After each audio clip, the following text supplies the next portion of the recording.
eso, las compras, la televisión, la tecnología, etcétera, todo lo demás.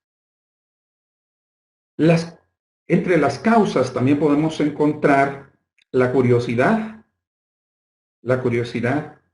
intentando ver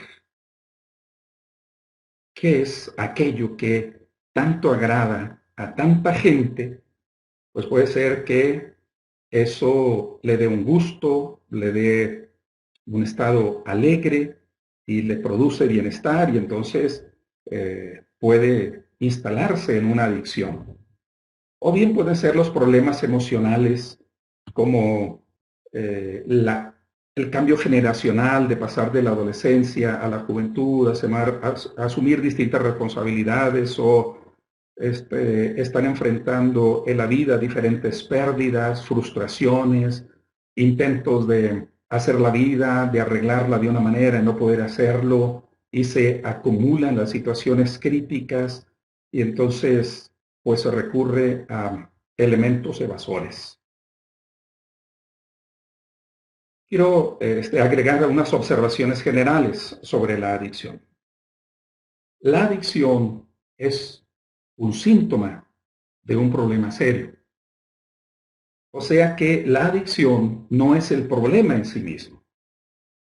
La adicción es la manifestación de un problema serio.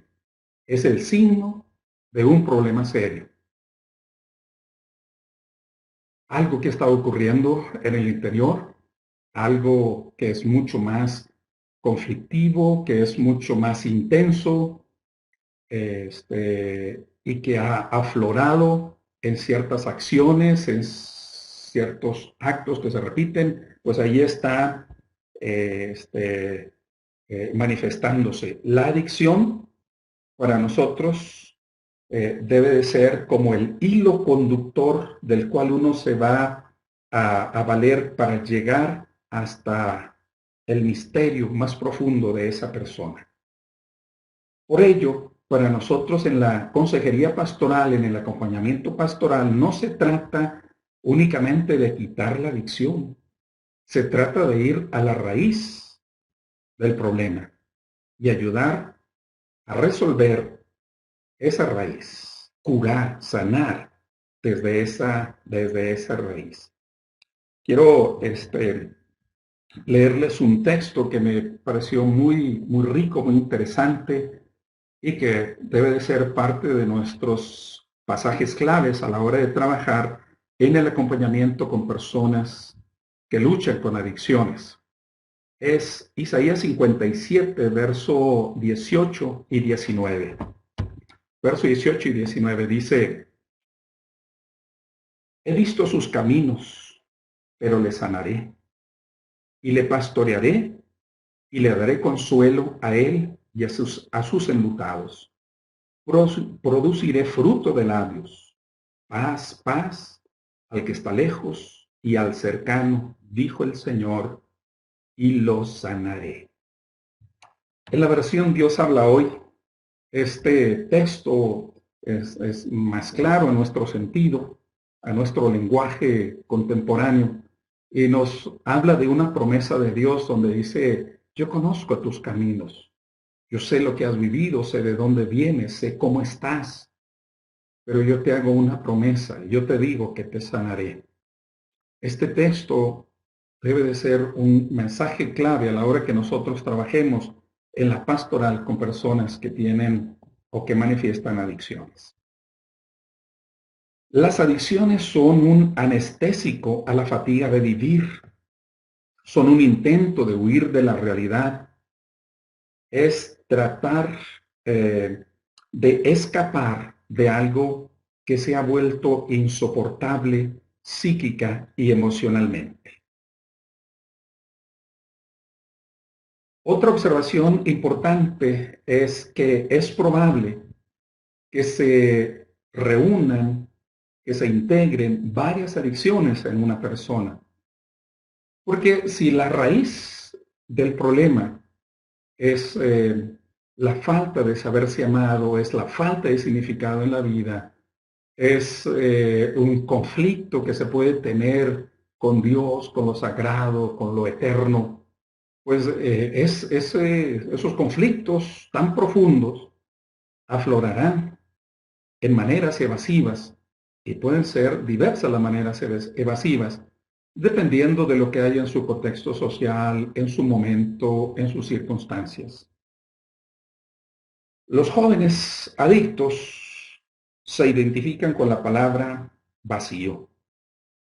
Si escuchamos algunas de las melodías de rock y de rap y de otros géneros musicales que escuchan los jóvenes, en muchas de estas letras encontraremos un clamor, un grito, porque la vida no tiene significado, no tiene peso, no, no es algo precioso, no es algo valioso. Están llenos de frustración, de desilusión.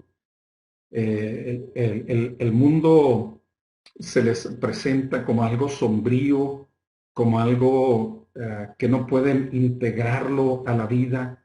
Y entonces, lo más, el concepto que engloba más todo esto es el concepto de vacío.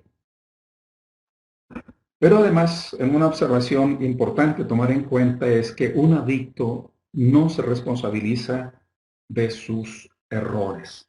Claramente tratará de evadirlo, de escabullirse, de escapar a, a, a estas complicaciones que le traen sus adicciones. Me voy a pasar en los apuntes hasta la página 5, que ustedes lo podrán descargar en su momento. Estoy indicando unas 2 hojas y ustedes ahí podrán verlo detenidamente.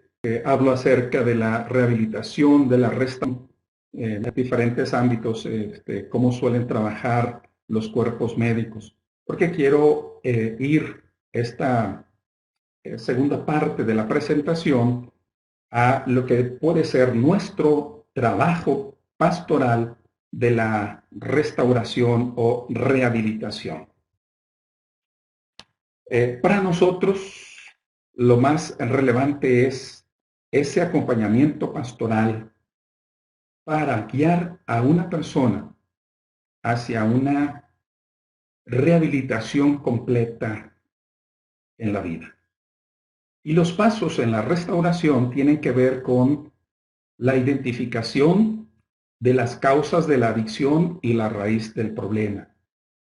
Es muy importante que comience a estar todo mal, quizá en el abandono, quizá traen de sus vivencias, sus recuerdos desde la niñez, tal vez en decepciones que se han acumulado a lo largo de la vida, tal vez están enojados con Dios, quizá se distanciaron de sus padres, probablemente carguen daño que sufrieron de parte de personas a las cuales se estimaban de una manera muy especial, y me refiero a esto porque son las que más duelen. Duelen todas las agresiones, pero duelen más las de aquellas personas que son cercanas y que nos prometen amor, o de las que uno espera la lealtad.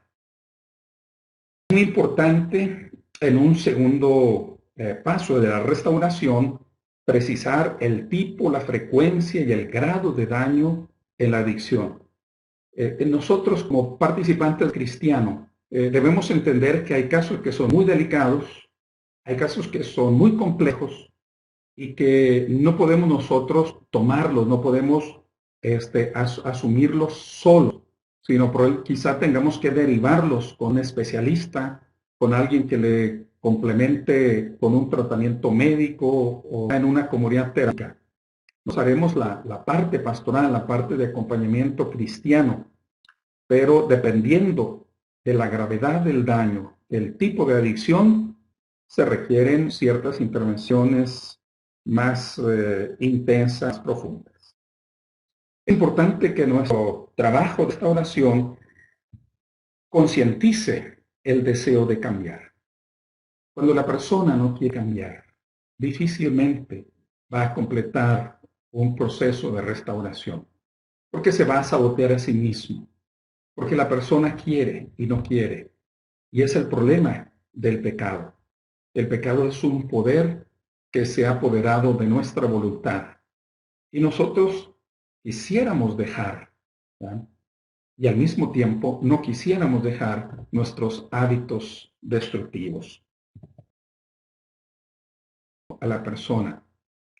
Yo les sugiero que vean dos autores que han trabajado en el ámbito cristiano. Uno de ellos es John Baker, que trabaja en un libro que se llama Celebremos la Recuperación, y otro autor, yo que es argentino, es Daniel Hernán Montagano, en un libro que se llama Se puede dejar. Tienen un modelo de trabajo, pero también proponen como el trabajo en equipo, en comunidad pequeña, en un grupo reducido. El trabajo en grupo es muy favorable para acompañar a los que están en adicciones. En cada iglesia se podría hacer un equipo, un ministerio de acompañamiento a las personas que están en adicción.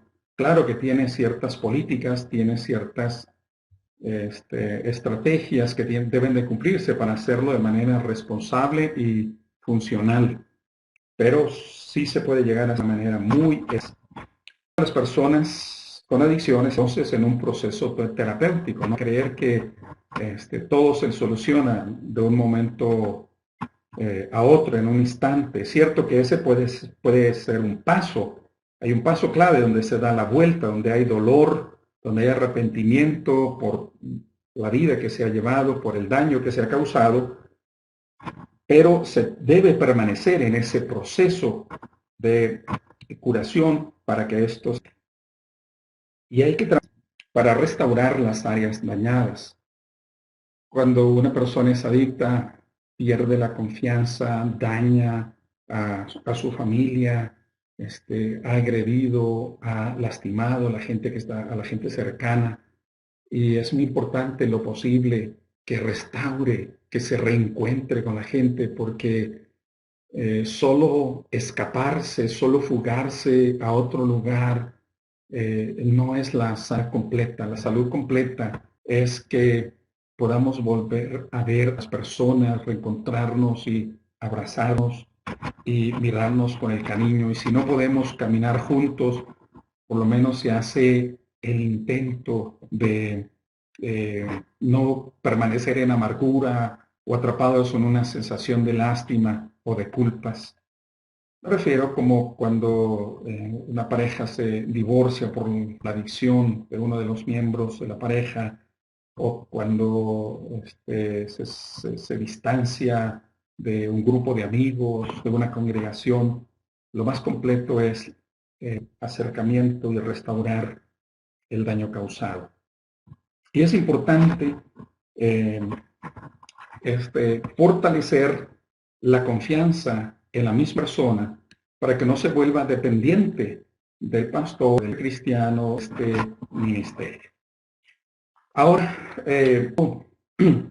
ir hacia el enfoque pastoral que está en la página 8 de los apuntes que ustedes tendrán en su momento, y es un modelo de trabajo con adictos en base a las bienaventuranzas.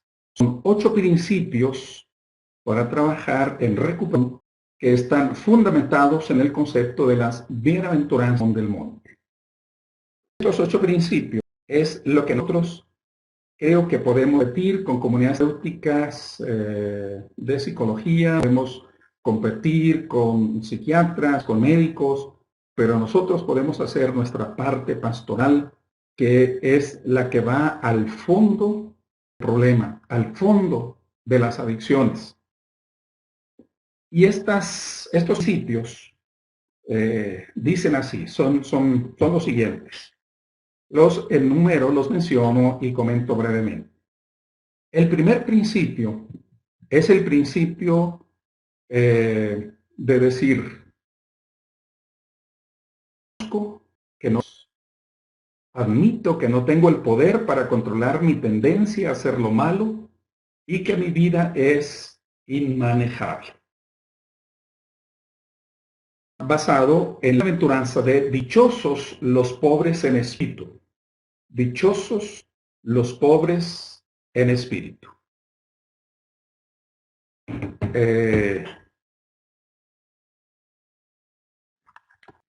Bueno, déjenme ver si pudiera subir mis presentaciones. Ya en este momento va a ser muy difícil.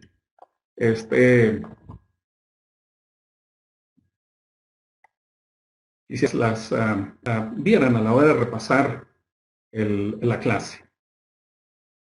El primer principio es decir, reconozco que no soy Dios.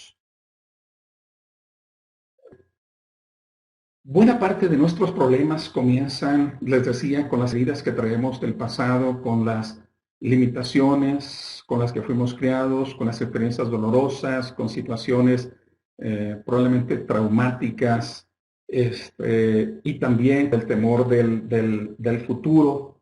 Y muchas veces las personas se instalan en una negación que paraliza sus sentimientos, que disminuye su energía proactiva para resolver sus problemas, que estas heridas o ese temor, esos miedos le generan angustia, también le crea barreras porque interrumpe las relaciones con los demás y con Dios de una manera abierta, de una manera libre y prolonga el dolor porque no sana verdaderamente las heridas.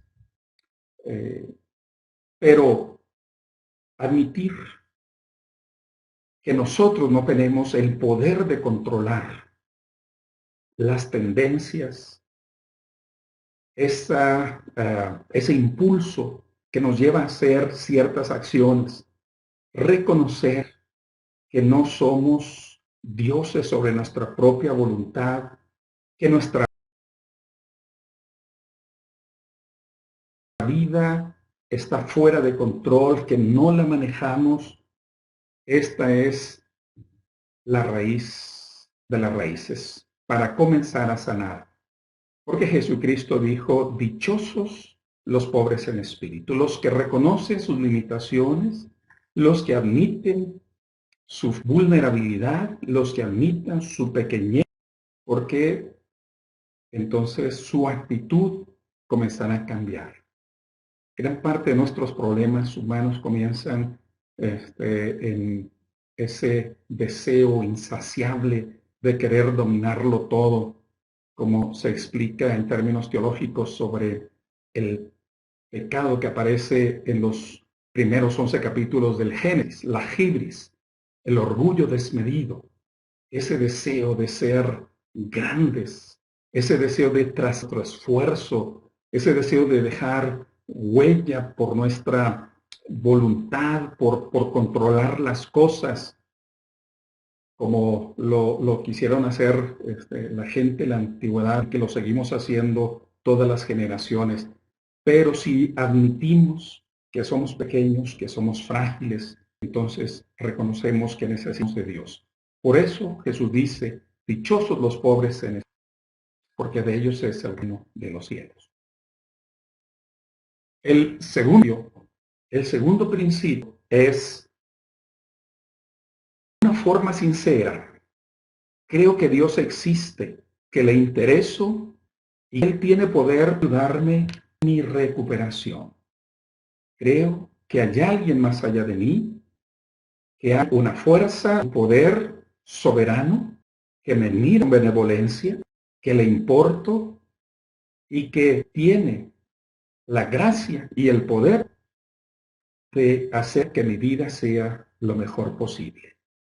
Creo que hay alguien que me puede ayudar a expresar lo mejor de mí mismo. Y este es Dios.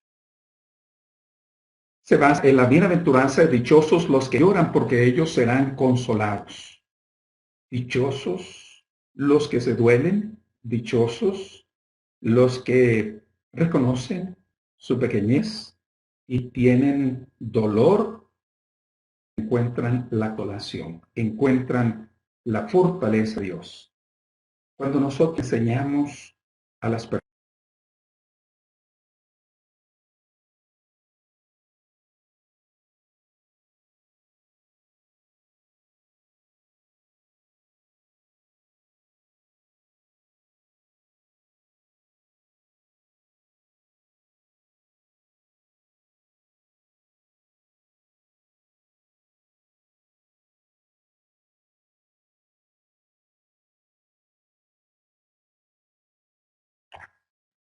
bueno, hubo una pequeña falla, espero que continuemos aquí en la clase.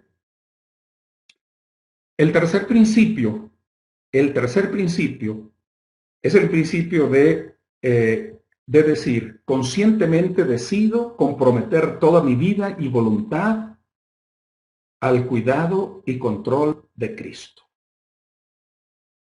Ustedes van viendo los pasos de admitir la debilidad, de tener dolor por lo que hemos sido en nuestro intento humano de hacer la vida. Y lo tercero es la decisión de fe de permitir que alguien tome cuidado y control de nuestra vida. Conscientemente decido comprometer la voluntad, mis emociones al cuidado y control de Cristo. Haciendo alusión a la bienaventuranza, los humildes, dichosos, los mansos, porque ellos son los que van a encontrar la respuesta, los que van a encontrar la fortaleza, los que van a encontrar el cuidado de Dios. El que quiere hacer la vida solo pueden acumular frustraciones y desesperanza, pero confíen. Es de esta manera. Hago una apertura para un autoexamen y confesión de mis faltas a Dios y a alguien en quien confío.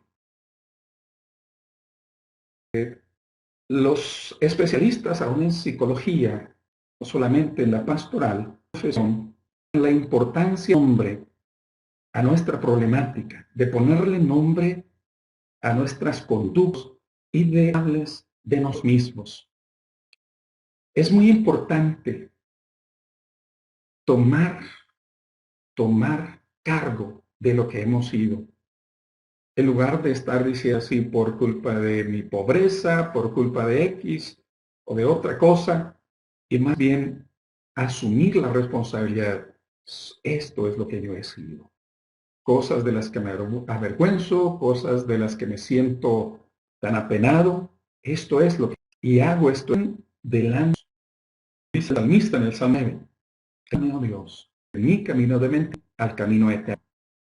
Pero también, si hay una persona, lo que has hecho, lo que estás haciendo de manera equivocada, es fundamental, porque él puede ser un colaborador tuyo, puede ser un ayudante para cuando te sientas tentado, para cuando te sientas más vulnerable, puedas recurrir a su ayuda. Pero por supuesto que esto tiene que ser una cuestión de mucha confidencialidad. El quinto principio es dicho así: para que Dios pueda hacer los cambios en mi vida, me someto voluntariamente a Él y con humildad le pido que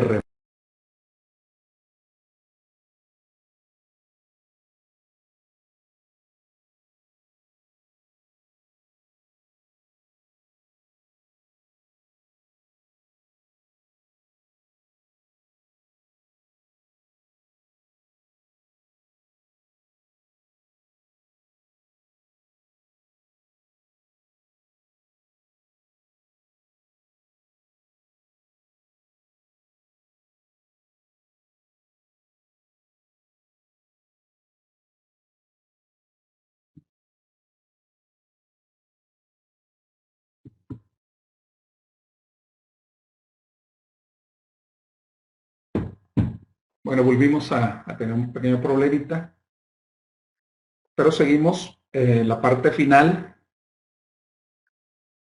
decía el quinto principio: para que Dios pueda hacer los cambios en mi vida, me someto voluntariamente a Él y con humildad le pido que remueva mis defectos de carácter. Basado en la bienaventuranza, dichosos los que tienen hambre y sed de justicia. Quiero cambiar, quiero ser diferente, quiero ser como Dios tiene planeado para mí.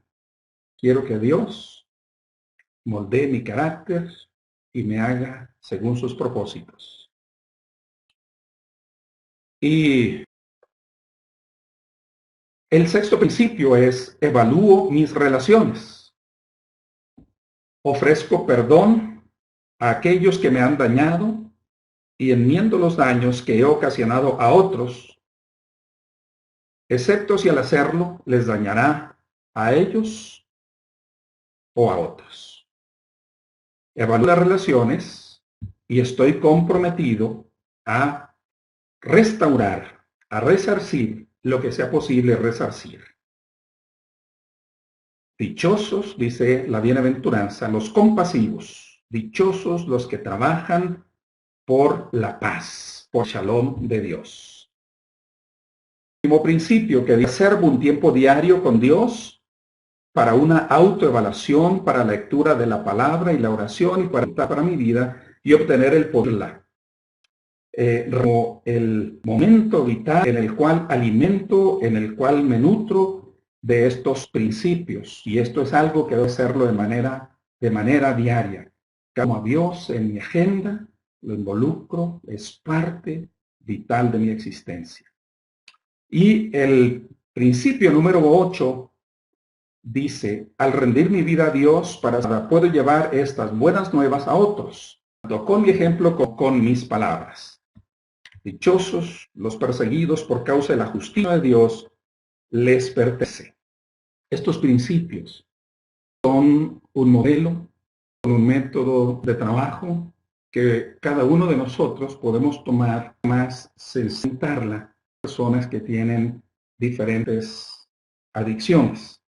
Y esto los lleva a encontrar su problemática, que está en el pecado, en el con Dios, consigo mismos, en que quizá están tratando de resolver esa separación, ese conflicto, con soluciones temporales, pero que son tan inestables, tan problemáticas, que en lugar de solucionar agregan daño, agregan más pena, más dolor, y creo que no es la solución, no son soluciones reales. Como parte final de esta presentación, quiero como la oración de serenidad que han empleado en tantos años la institución de los Alcohólicos Anónimos, pero que se puede emplear en este campo, en este trabajo del área pastoral. La oración de serenidad dice así: Dios, concédeme la serenidad para aceptar las cosas que no puedo cambiar, el valor para cambiar las cosas que sí cambiar, y la sabiduría para conocer la diferencia, viviendo un día a la vez, disfrutando un momento a la vez, aceptando la dificultad como el camino hacia la paz, tomando como Jesús lo hizo, este mundo pecador tal cual es, no como sería, confiando en que todo salga bien, si mi voluntad te feliz en esta vida y sumamente feliz contigo por siempre en la eternidad. Amén. La oración de un teólogo norteamericano, Reinhold Niebuhr, que tiene para nosotros un mensaje muy especial, muy práctico y que debemos utilizar en distintos ámbitos. Bien, esta es mi presentación. Espero que estas reflexiones les sean útiles y una herramienta para trabajar con las personas que llegan a buscar la ayuda de Dios, que quieren tomar una dirección nueva en su vida. Que Dios los bendiga y permanecemos aquí en línea. No sé quién toma ahora el control en la presentación de la clase.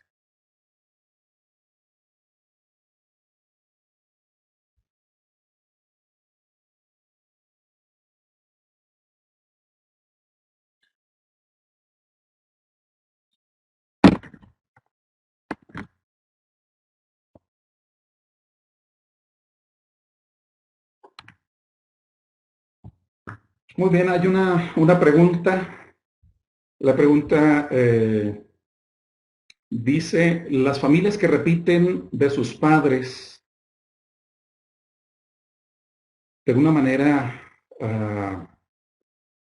tal vez complicada, conflictiva, y la pregunta ¿es una familia en adicción?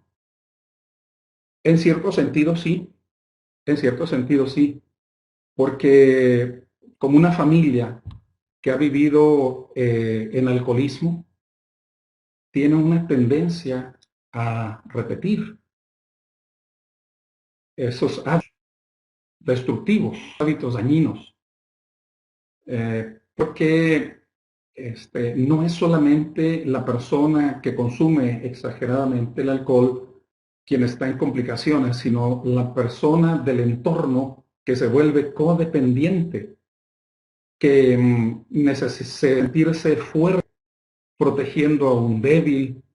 Si es una hija que protege a un padre alcohólico, va a tener una tendencia muy elevada a casarse con un esposo alcohólico porque es parte de cómo creció, de cómo aprendió a relacionarse siendo codependiente. Su vida tiene un significado si apoya a alguien que tiene conflictos más serios que los suyos.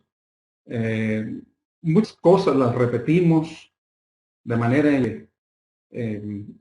los ámbitos de violencia, los ámbitos destructivos, la relación de menosprecio con la pareja, tenemos la tendencia a repetirlo. La manera de poder resolver eso es haciéndonos conscientes de qué es nuestra responsabilidad y qué no es nuestra responsabilidad, qué es lo que vivimos, de qué somos responsables y qué simplemente nos tocó en la vida, y dejar de culpar a las personas y asumir nuestro compromiso de hacer una vida diferente.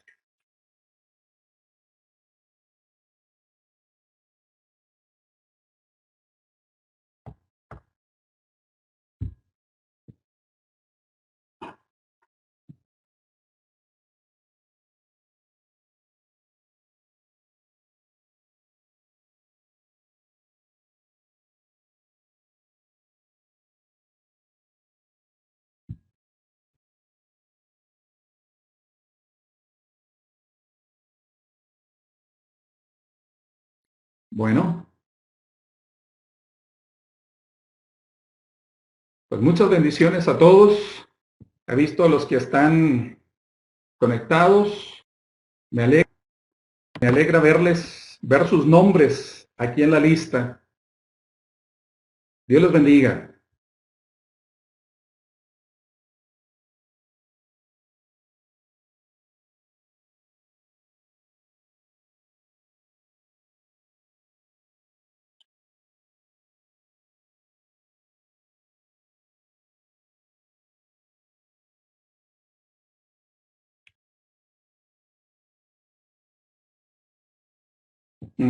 Bueno, llegó una pregunta más. Hacen una pregunta sobre si hay un tiempo estimado de recuperación. No, no hay un tiempo estimado de recuperación porque todo depende de lo profundo que sea el estado de cada uno, lo profundo de la adicción, por cuánto tiempo depende mucho de eso. Pero creo que una buena señal que alguien está permaneciendo en una conducta nueva es cuando ha pasado por lo menos unos 3 meses sin recurrir a esa adicción. Y creo que eso como un comienzo solamente hasta que se instaura de una manera completa ya en una conducta distinta, ya no destructiva, sino enriquecedora en todos los ámbitos. Muchas gracias por los saludos. Muchas gracias. Serán dados los saludos para Betty. Me alegra ver tantos nombres conocidos. Los recuerdo, alegría. Un abrazo para todos.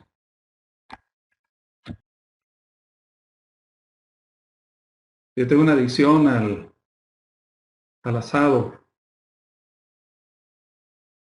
Y ya volver a comer un asado argentino, uruguayo, brasileño.